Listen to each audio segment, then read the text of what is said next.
1080p high to ultra settings. Factors are dealing with this thing. So for super high frame rates, we are not using a fancy processor here.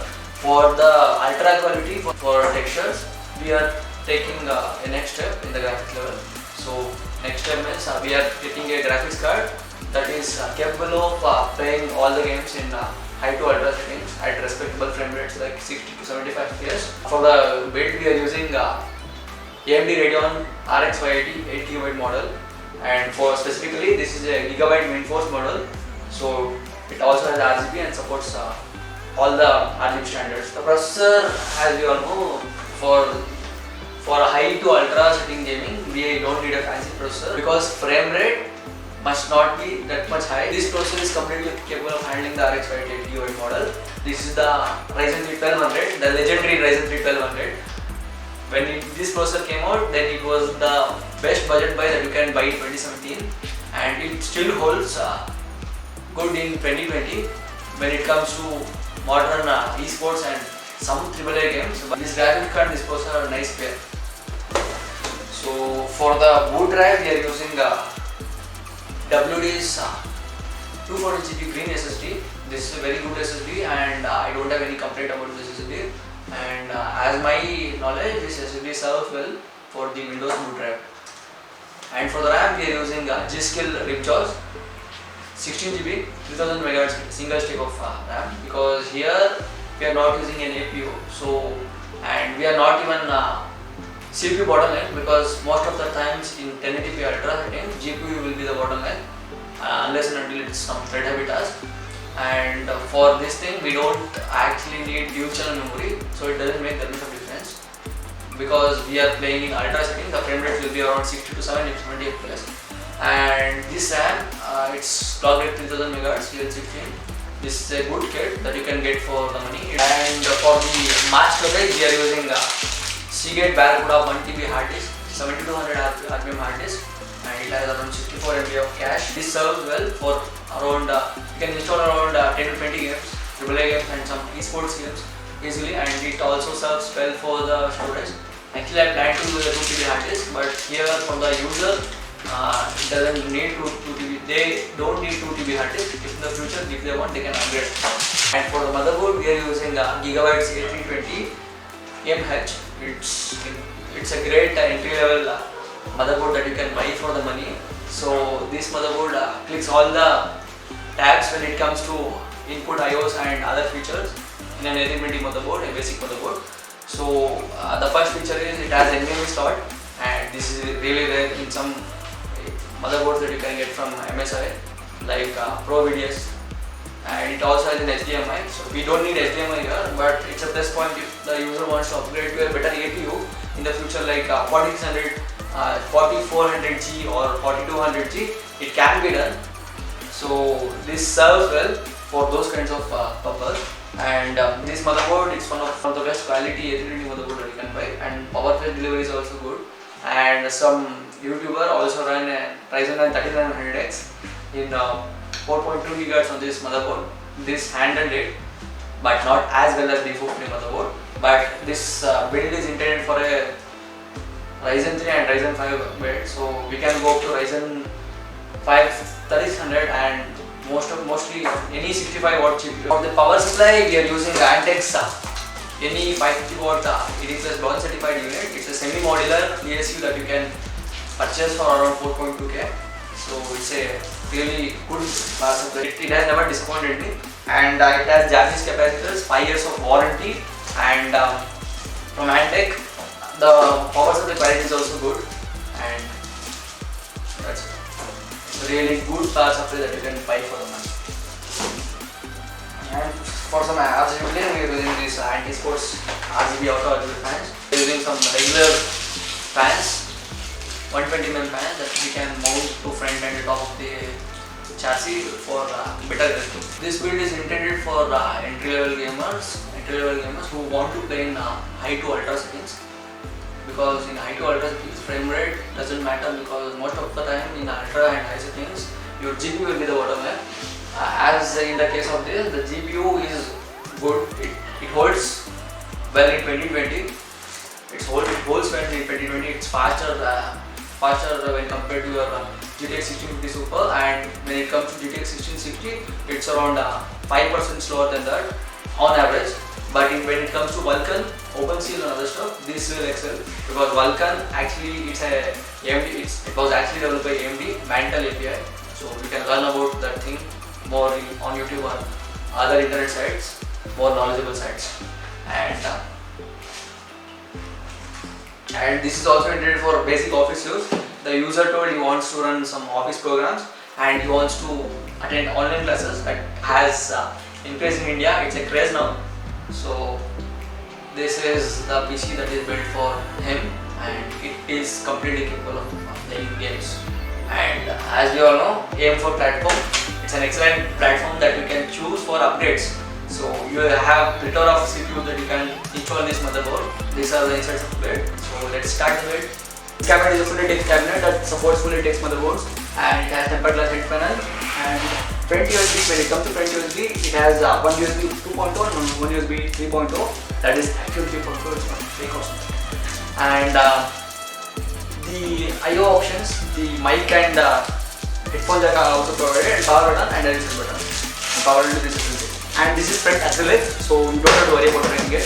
But we have to worry about the glass here. It's tempered glass head panel. And this case only comes with one fan that is configured as exhaust currently. It's a simple black fan that is configured like that. And it also comes with power supply stored.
we have completed this excellent build, and the results are this build performs really well in all the games that I've tested.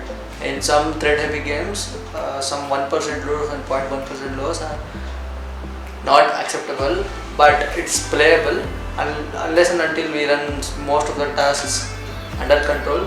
And this is intended only for gaming, and the graphics card that we are using is RX580 8GB model, and it can handle all the games in high to ultra settings.